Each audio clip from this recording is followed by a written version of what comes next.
Okay, students, so now we want to talk about pests and diseases.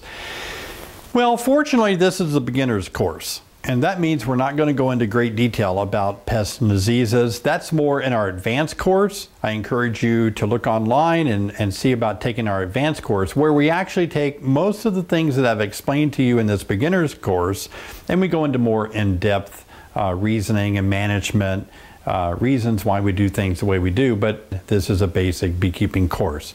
But I do want to give you some facts about the pests that you will see, maybe the diseases that you might encounter, and I want you to be armed enough to know what they look like so that you can take action, okay?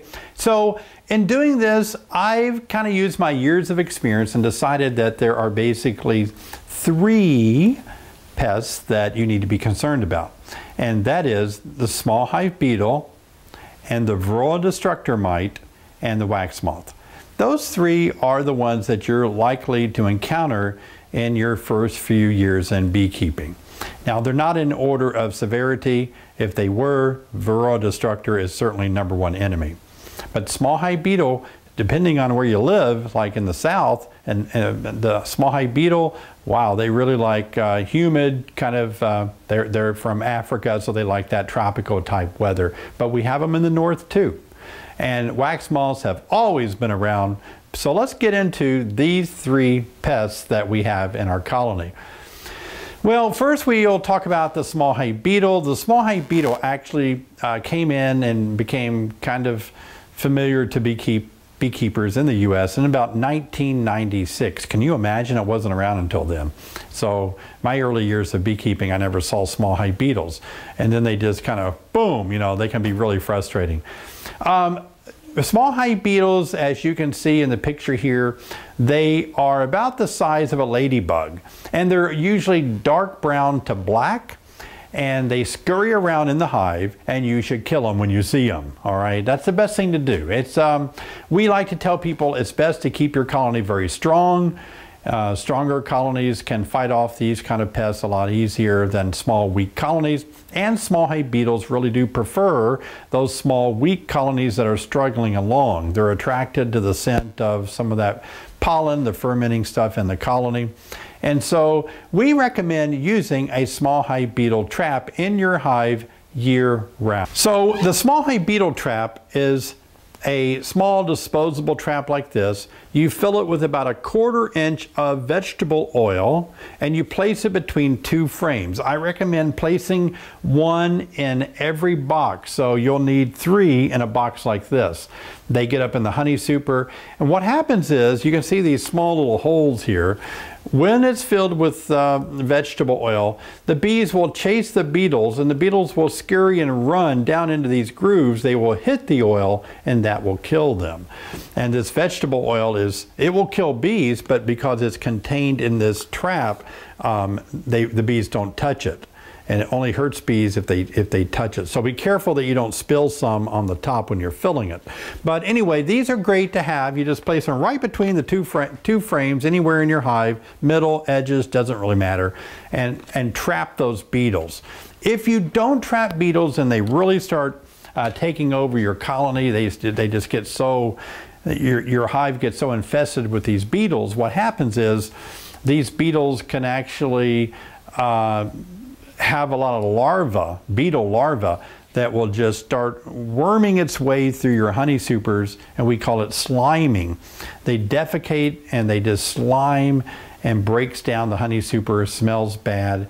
And if you live in the south, you need to be on a red alert. Further north you go, it's not as bad. But anyway, start out with your package with these traps on, because most packages do come from the areas where they can build up sooner in the year. That means small hive beetles are there too. Small hive beetles overwinter in your colony as well with the cluster. So in the spring, you still got to manage them. They don't all die in the spring, in the winter. So just keep an eye on your colony, kill them with your hive tool, keep your colony strong, trap them. Okay, so the next thing we want to talk about then is the Varroa destructor. It is the honeybee parasite. This Varroa destructor is really a tough critter. Came into our country in the late 80s, and now they have just gone through the entire U.S. And they really are, they were a really fast moving, taking over parasite, taking over colonies. In fact, when they first hit, they were devastating to us. We lost so many colonies where we never had these before. Colonies were great. And then boom, we had the Varroa destructor. Colonies were just crashing everywhere. It was bad. So we immediately started throwing dangerous chemicals into the colony at the time to kill them. And then we realized back in the 90s that, oops, those harsh chemicals are being absorbed in the wax. That's not good for bees. And so it took us a while, but the industry, the beekeeping community started getting away from harsh chemicals, which is really good. And we started discovering softer approaches to killing mites. It's hard to kill a bug on a bug without killing both bugs. So it's a tricky part of it.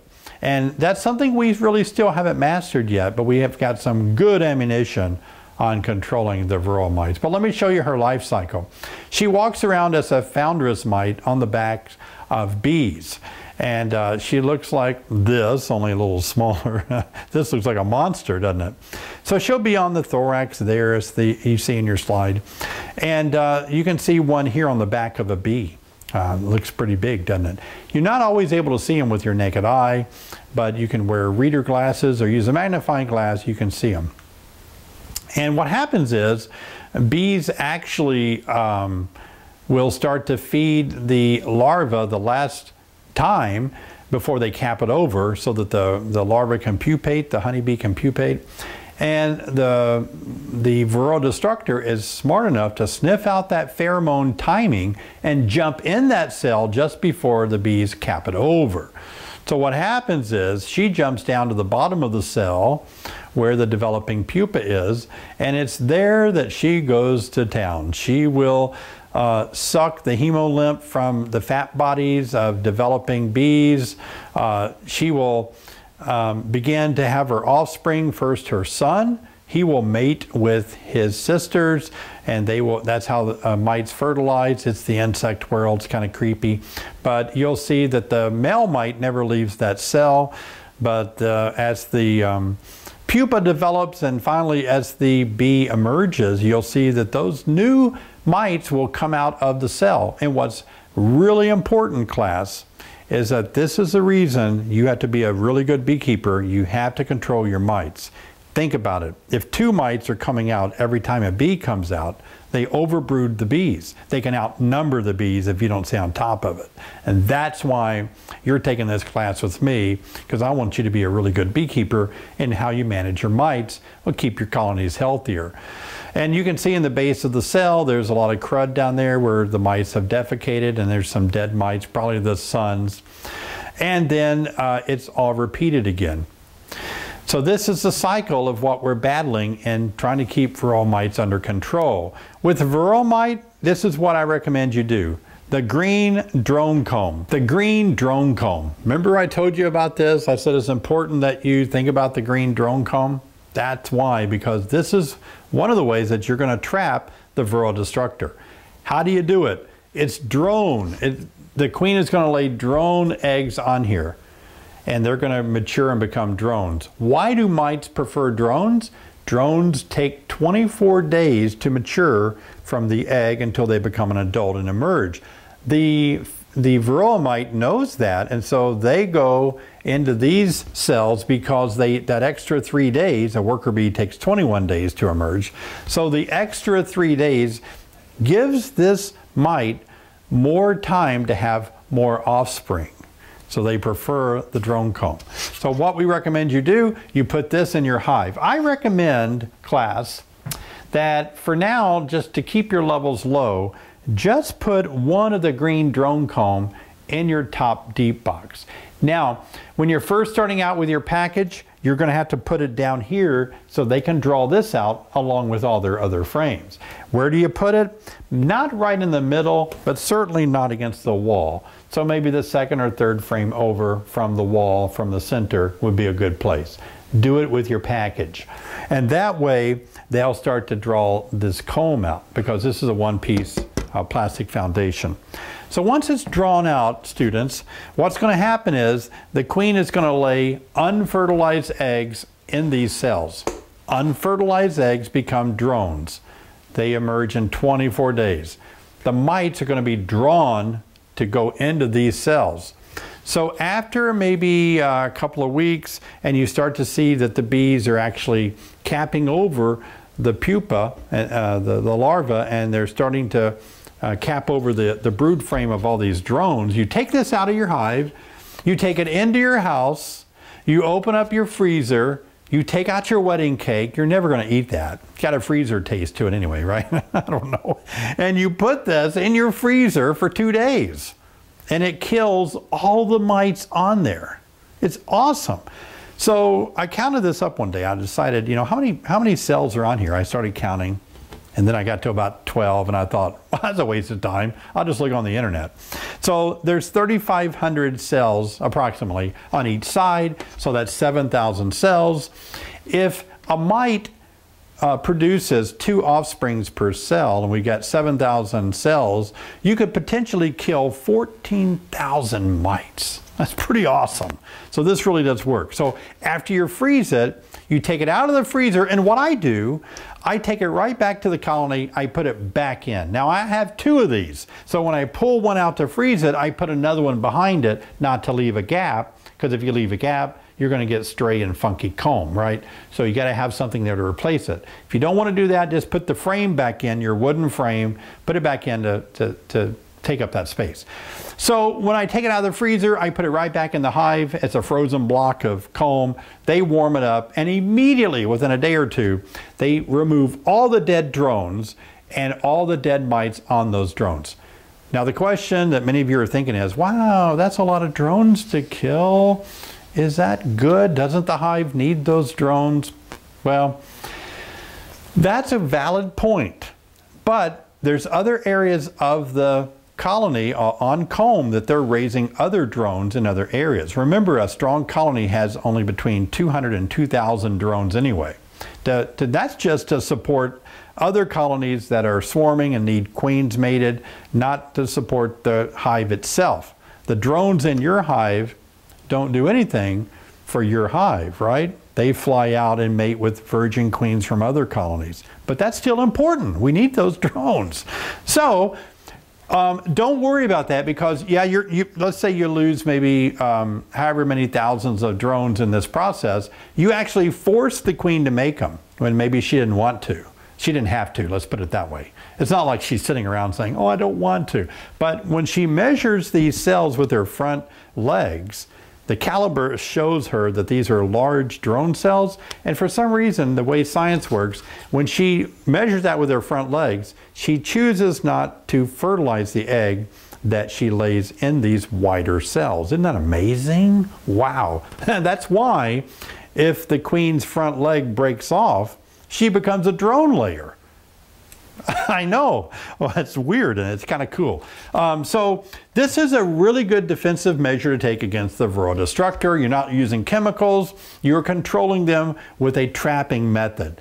Green drone comb. The other method we use is the screen bottom board. It's already there. Mites, whoops, lose their grip, and they fall through the screen, and they fall down. They're not good climbers. They become part of the food chain below the hive, and they're eaten by larger bugs, and they can't climb back in. If you have a solid bottom board though, the mite can drop down there, wait for a passing bee, jump on her leg, climb back up. Now, powdered sugar dusting is another great way to control mites. Is simply taking 1 cup of powdered sugar. I know it has 10% cornstarch.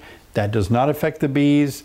And what I do, I take 1 cup, I take the super off, I take this deep box, I get down to my bottom deep, and I pour 1 cup of powdered sugar and just let it fall between the frames and fall onto the bees. It's not really falling into the cells of brood, just falling on the bees, and it begins to coat their body, and the mites lose their grip. I put this second deep hive body back on and do the same. Put another cup, let it fall through the frames, and I don't do it on my supers because most of your mites are usually down in the brood nest area. And then the bees fly out. They look funny. They have white powder on them. They're kind of cool. But they clean each other, and they're picking mites off as they clean each other. Mites are losing the grip, falling through your screen bottom board. So this is an effective way to get mites off. I don't want you to use just one of these methods. I want you to always keep your mites below 3%. We'll talk more about that. But I want you to keep your mite levels low all year. So this might mean you have to use all of these methods I'm telling you. Don't just choose one. And finally, breaking the queen's brood cycle. Along about June or July, when the hive is very strong in population, that's when I take my queen cage. Remember, I told you to hang on to it. You're going to need it later. I take my queen cage that I use for my package, and I usually do it once in July, once in August, once in September. Or I'll do it once in August, once in September, once in October. Doesn't matter, but somewhere late summer to fall. My hive is very well populated. I will capture my queen with my fingers, put her head first back into this cage, and then I will duct tape the end and I will hang her in there for about 10 days. What I'm doing is, think about it, if mites only reproduce on developing larvae of the honeybee, and we cut down, if we hold the queen in here for 10 days and she lays 1,000 eggs a day, that's 10,000 eggs that not going to get laid. That's 10,000 larvae that the mites aren't going to be able to multiply out on.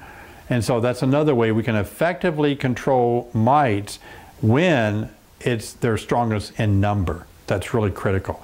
And I do this, like I said, I do it once every month in July, August, September, or if I get busy, I do it once in August, once in September, once in October. I'm breaking the mites brood cycle. Well, you might say, but don't you need all those bees? Actually, I don't. In the late summer and early fall, you know, the harvest is kind of over here in Illinois. We have some fall harvests, but I've got a foraging team. I've got a real strong colony. It doesn't hurt me to cut back on that just for 7 to 10 days once a month. It doesn't hurt at all. And I found that once I let the queen out, she lays like crazy again. She's ready to go back to work. When you let her out, don't take the tape off and shake her. She's flighty again because she hasn't been eating exceptionally well, just enough to stay functional. So you would just want to remove the tape, hang it back, let her walk out of the cage when you break the queen's brood cycle. That's a great way to control mites. In fact, that's the way that Apis mellifera scutellata controls mites and has low mite levels. Oh, that's the Africanized bee. They actually swarm so often that swarming makes them make a new queen, which breaks the brood cycle for about 21 days or 30 days until they get another queen going. And so that possibly is why they don't have the level of mites that the European bee does. Okay, so I want to show you a chart. And if you look at this chart, you'll see that, well, let's take it from when you start. You'll start with a package like maybe in April, right? And you'll see the green line indicates the mite population on that new package, pretty low. And the population of the bees, roughly about 10,000 when you install them. But look along about, let's see, January, February, look at about June and July. Look how strong your population is in your colony, right around 50,000 or stronger. And the mite level is still pretty low because you've had several generations, but not a lot of generations, but you've had several generations of bees, 5 or 6 generations now, and the mites are expanding. And so the mite levels have gone up considerably. But if you notice around July, August, September, and especially as we get into about October, the bee population is going down because old foragers are dying. They're not making a lot of brood in the fall. But the mite level keeps growing, and you'll see the mites are actually more numerous than the worker bees.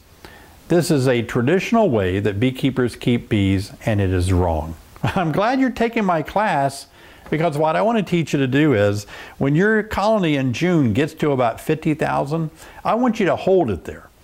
Put your Burns feeding system back on that hive, like I showed you in the spring with the 2 holes in it and the pollen rectangle. Feed the daylights out of that colony, because once, like here in Illinois, I know that a lot of you are in Canada, you're in Hawaii, you're in different parts of the world maybe watching this, but think in terms of where you live.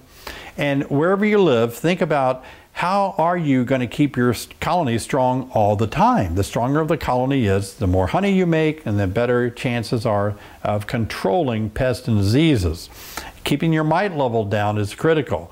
So the more stronger your colony gets, the larger that it gets, you have the potential to have a lot more mites too with these generations of bees that are helping the mites expand, right? So what I like to see is that top line of 50,000 bees, 60,000, like here in America and Illinois.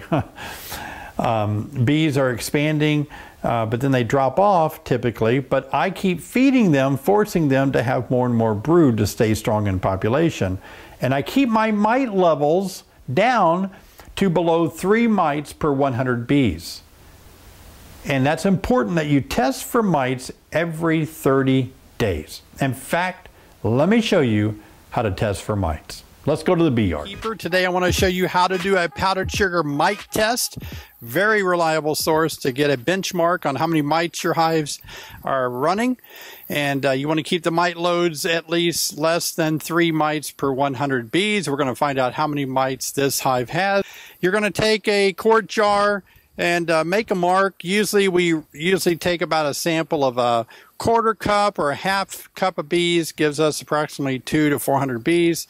I've already got my powdered sugar, so I've compensated so that half cup can give me the bees that I want to take a good sample. I'm going to pull out a brood frame, show you a technique of getting bees into this jar, and then we're going to shake the mites off.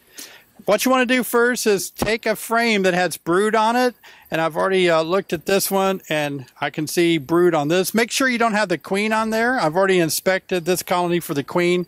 Take and just go backwards like this, and as you do, look how the bees just fall in. This is a technique that a lot of people don't realize that's very effective. Just getting bees to tumble into the jar. It doesn't hurt the bees. Just make them fall right in, and you can get your bees loaded up in there like this. That's about how many we need. Put the frame back in the hive. Put the cap on, which is nothing more than a canning jar cap with screen on it. Tumble the bees around in the powdered sugar. Get them coated really good like this.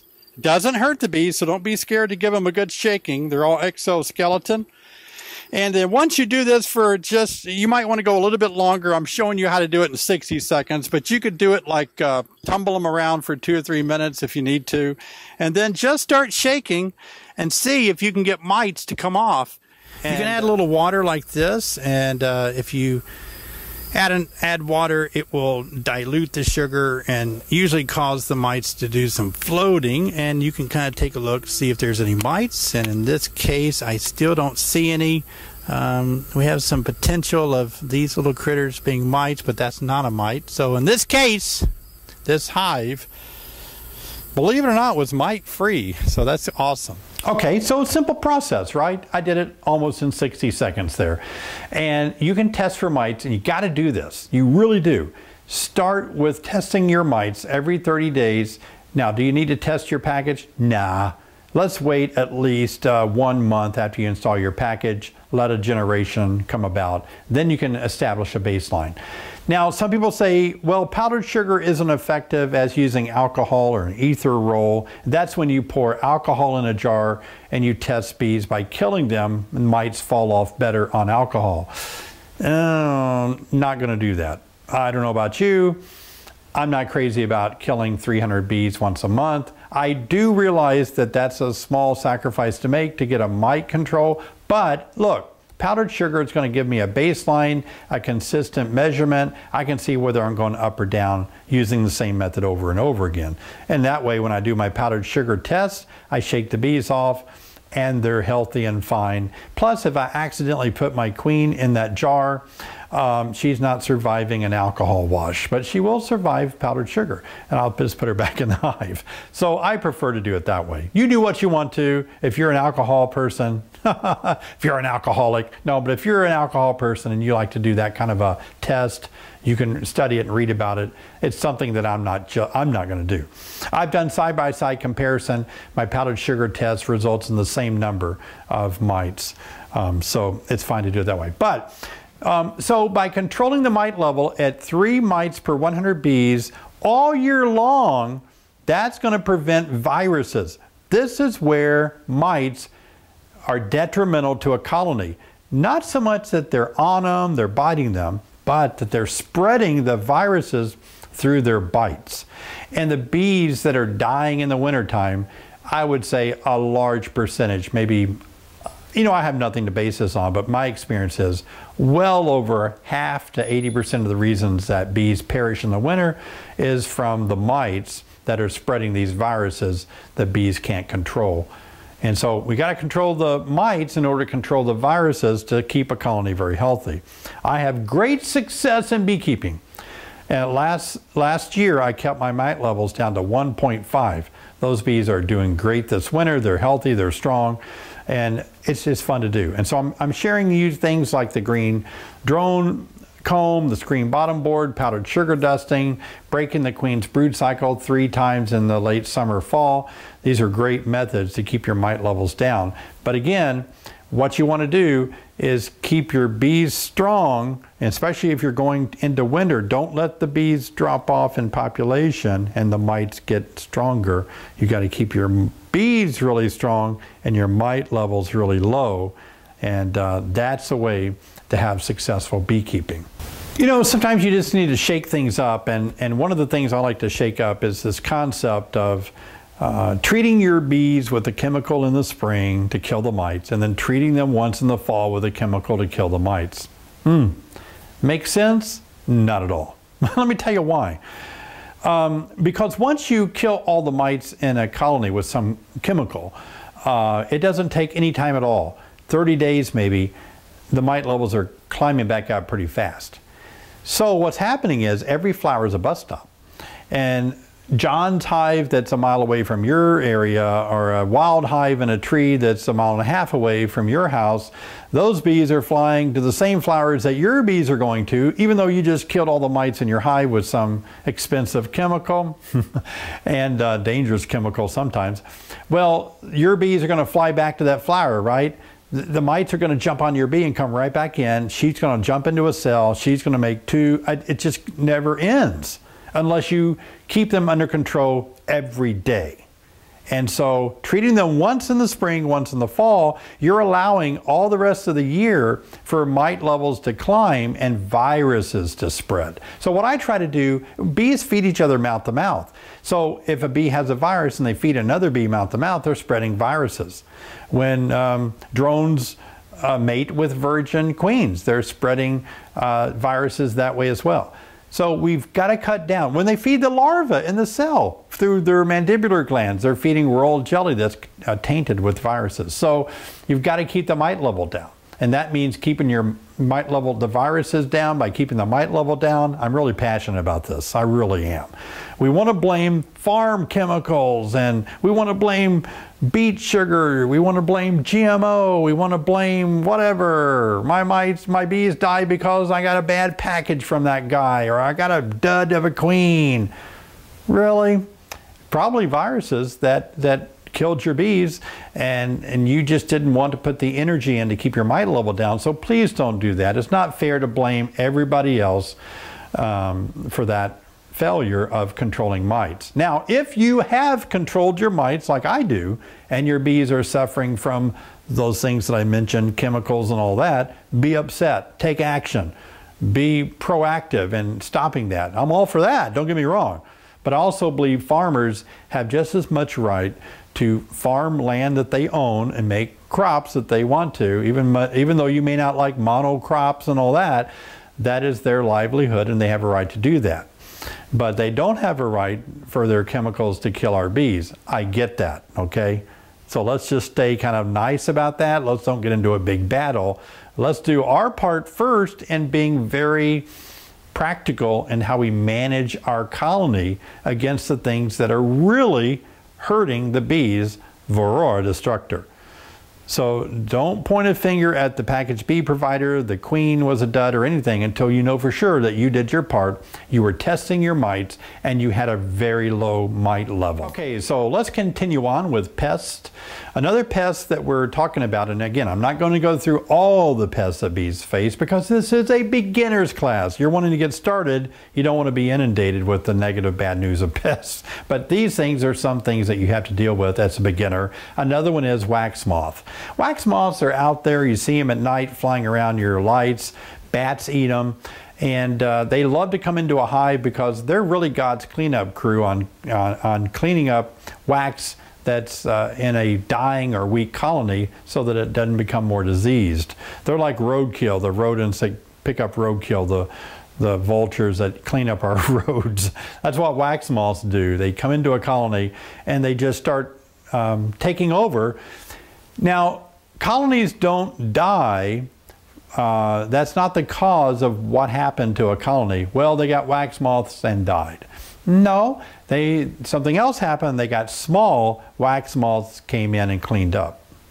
So if you have wax moths, it means that you didn't notice something that was going on. Maybe you lost your queen, they failed to replace her, the population dwindled, and they never could raise another queen, timing was off, they dwindled down to nothing under your watch, and the wax moths move in. That sort of thing is what happens with wax moths. But as you can see in the image, look at that silk webbing.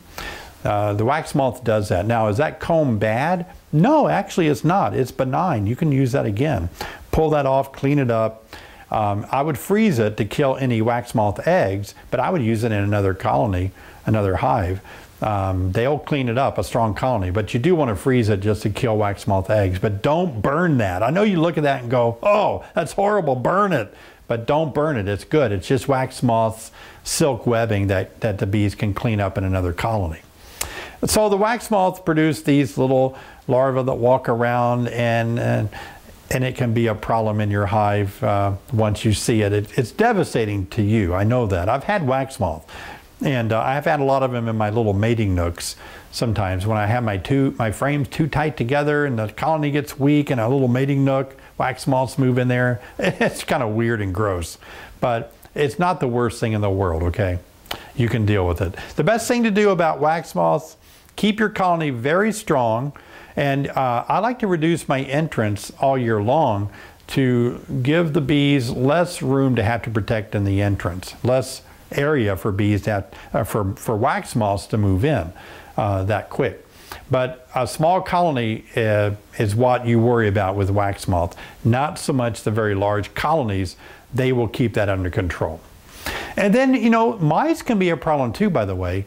If you overwinter a colony and don't reduce the entrance, just like at home, and the mice will run in there and try to build a nest, and they'll sit there and eat your bees and your comb during the winter. So be sure in the fall, before they harvest fields and it gets cold outside, to reduce your entrance.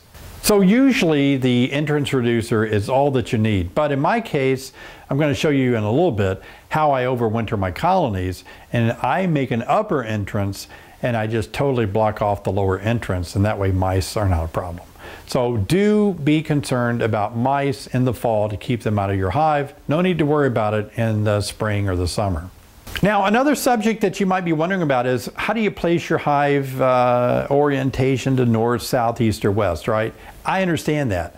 When I started beekeeping and all the books that I read, in those days we didn't have the internet, we didn't have YouTube, we didn't have online classes. Oh, what I would have given for something like this. I was stumbling around and I couldn't get a handle on beekeeping because I just, you know, it wasn't trendy to be a beekeeper back then. The few people that kind of helped me got started, I don't know if they knew a lot about it. The people that knew a lot about it, they were old guys. They were 80, 90 years old. We didn't have a lot of fresh young eyes on bees back then as we do now. So anyway, it was kind of a struggle getting started. So you have a great advantage on what a lot of us went through in those days. So when you're talking about getting started with bees, where to place them, all the books told me to place them facing east to southeast. That made sense because I see in my own apiary, apiary is another word for bee yard. If you own one hive and it's on your property, you have an apiary and you are an apiarist. Woohoo! Hey, I'm an apiarist. Wow. Where did you go to college to become an apiarist? I took an online course. So which way do you make it face? You know, it does work better in my bee yards. The hives that are on like the west side of a building, they don't get the early sunlight, and so they're not out flying as early as the ones that the eastern sunrise hits that hive. So I do prefer that the hives faced east or southeast. Now, I have a lot of hives that face north and west, and they're in shaded areas and all. So it's not going to make or break the bank on that one. Look, bees are naturally in hives that are located in trees, right? Their natural habitat. And a knothole may be facing north, bees are going in there. They don't really give preference to that. So it's not extremely critical, but it may be an advantage for them to have a brighter sunny morning and then some shaded protection in the afternoon, especially those of you that live in very hot regions such as the deep south or southwest. You want shade in the afternoon. So that would be a perfect scenario. Sunlight in the morning up until about 1 in the afternoon, 2 o'clock, and that beating afternoon sun that pounds that hive. Be good if they were in the shade during that time. Small hive beetle are not as prevalent if you keep your colony in direct sunlight. Now, you're not going to be able to do that, and you shouldn't do it if you live in a very hot climate. Sometimes what I do here, I've got hives that are just in daylight, sunlight all the time. They're never in the shade. But in Illinois, we can have 100, 105 degrees sometimes in the summer. I will take a piece of plywood, cut it in half, a 4x4 sheet of plywood, lay it on top of my hive, and it hangs over, and it actually makes shade. That shade goes all the way down on the box. Stuff like that is, you know, if you got 1 to 10 hives, you can do those sorts of things and make your own shade and yet still keep them out in your yard in the sunny spots of your yard. But hive placement, the big key here is make sure you keep them up out of moist area. Like, don't put them in a flood zone. Don't put them where it's going to be soggy and wet. Bees like to be in dry areas. They need to be near water where they can fly maybe within a mile to get water from the creek or some bird feeder, bird baths that you may have that you're putting water in for your bees. They need water in the summer. But certainly try to think about the placement to be really dry. How close can you put them to your house? That's really up to you. I have placed them right up against my house, right next to a door. Last year we had some right next to our training center. And you know, we have UPS and we have speedy delivery. They're picking up every day. They're out here 2 or 3 times a day picking up hives and shipping them out. And these UPS drivers and all, they're walking that far from my beehive. And they're fine with it. They're like, ah, yeah, whatever. Bees are just, you know, going in and out, doing their work. UPS is going in and out, doing their work. The two never kind of get in trouble. So our youngest son, Christian, you know, he was born here on the bee farm. And he has run around bees his entire life. Has he been stung? Yeah. Yeah, he there for a time he wouldn't wear shoes. He'd step on clover, get stung. But he doesn't mind bees. He's not afraid of them. He just coexists with them. We have chickens that hang around our beehives. Our dogs stay clear of them, but they know, you know, there's a beehive. So you can work all this out in proximity of your house. Be wise about it. If you're one to have a lot of guests over who may be allergic to bees, you may not want to put your bees where those guests are going to be threatened by your bees. Other things to think about is that bees poop when they take off and fly. And if you put them right next to your wife's car or clothesline, you might be experiencing life in the doghouse. So think about bees, give them room to take off and go to the bathroom without soiling cars and your neighbor's car, sidewalks. That's another thing to think about. If you live in the city and where you place your hive, make sure you place it where bees, when they take off, they go high.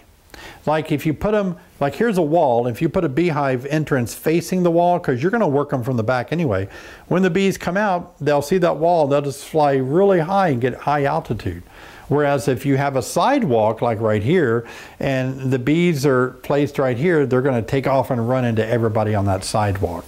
So just use some common knowledge about how bees are going to fly out of your hive and keep them from bumping into people and getting into your neighbor's pool. You can avoid that by having your own water source on your property and keep your bees from going and getting the water out of neighbors' pools. Things like that. It's just practical stuff, right? That's good. Okay, students, now it's time to have fun and let's harvest some honey. A traditional way, I guess a long-standing way to harvest honey is by using one of these. This is a bee escape. And let me show you real quick how we've used these in the past. I don't use it much anymore at all because I do like the fume board idea, and I like just brushing bees off the gentle way. But if you want to use one of these, here's how you do it. See the inner cover here? Has an oval shaped hole. You flip it around this way so that you now have the flat surface to it. And what you want to do is place it on like this. So what happens is bees can go into this little hole that are above here. See, your super is going to be up here. So bees are going to travel down into the hole and they're going to walk out of the bottom. Let me show you this. They're going to walk out, can you see that? Between two little metal pieces in there. And once they walk past that, the metal pieces close and they can't get back in. Let me demonstrate. So here's your honey super. You're going to lay it in like this. Right underneath your honey super. When it's ready to be harvested and you want the bees off, you're going to put it right like that. And you're going to put your top cover back on.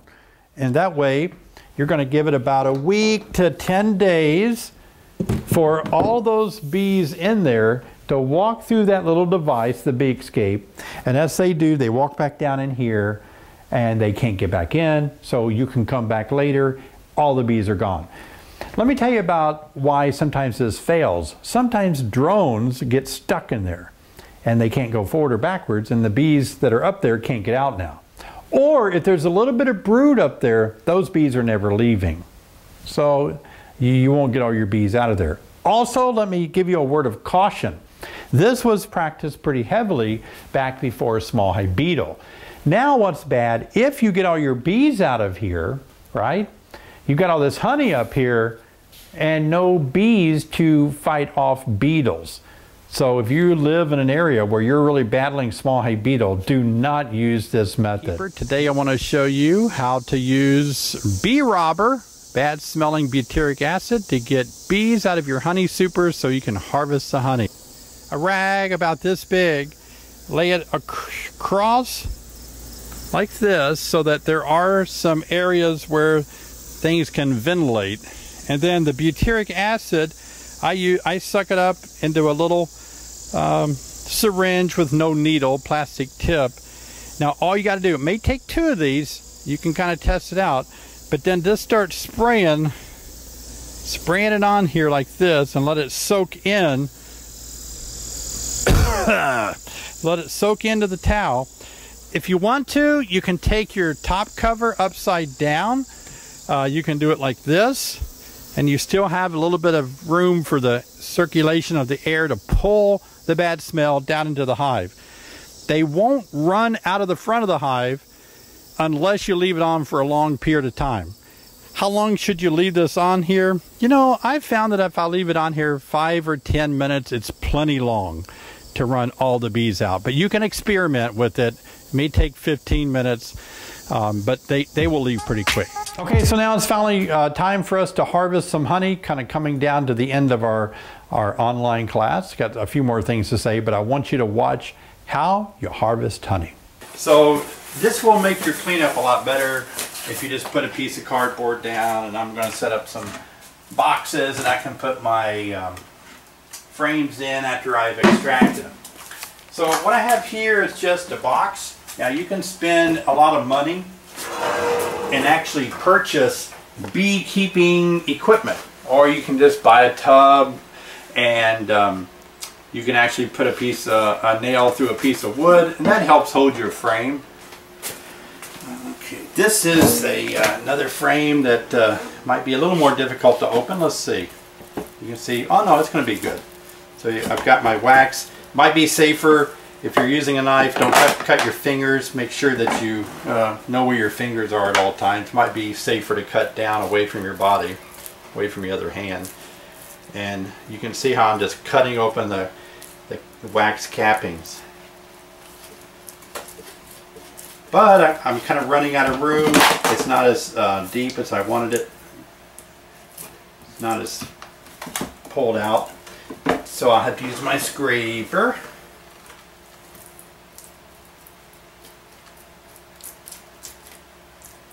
Okay, very good. You put this in your extractor.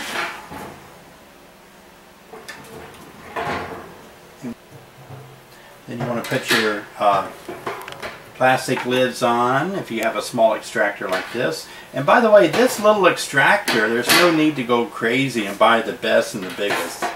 A little extractor like this really will go a long way.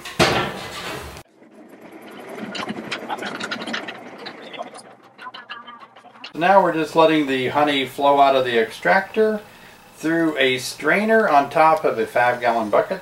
And that way it gets all the little wax particles out.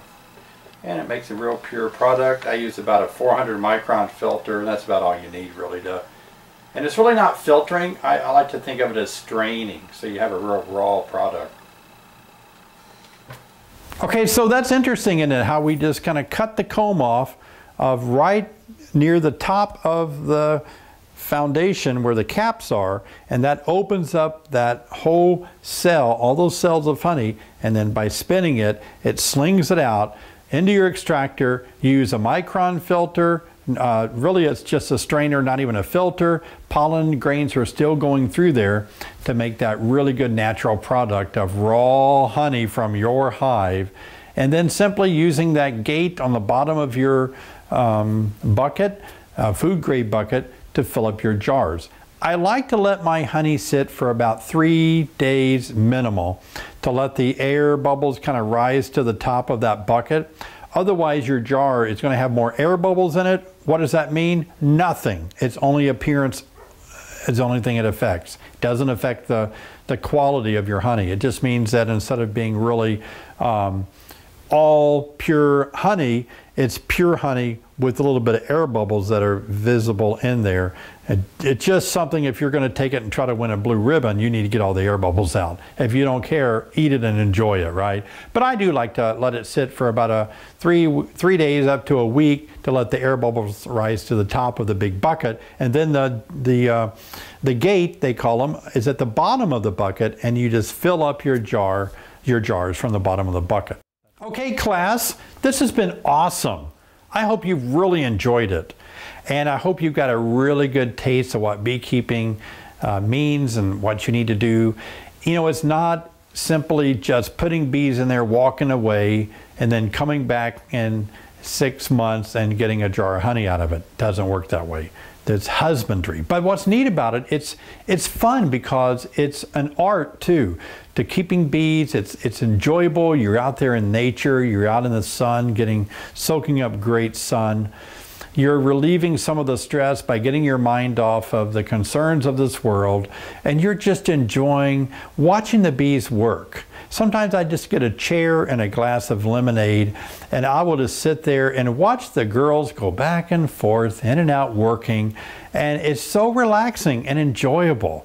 So that part of life is something that is really important, that we have a healthy mental outlook in life, and bees can help us achieve that and minimize stress in our life. So don't let bees stress you out. I mean, that's not why you're a beekeeper, right?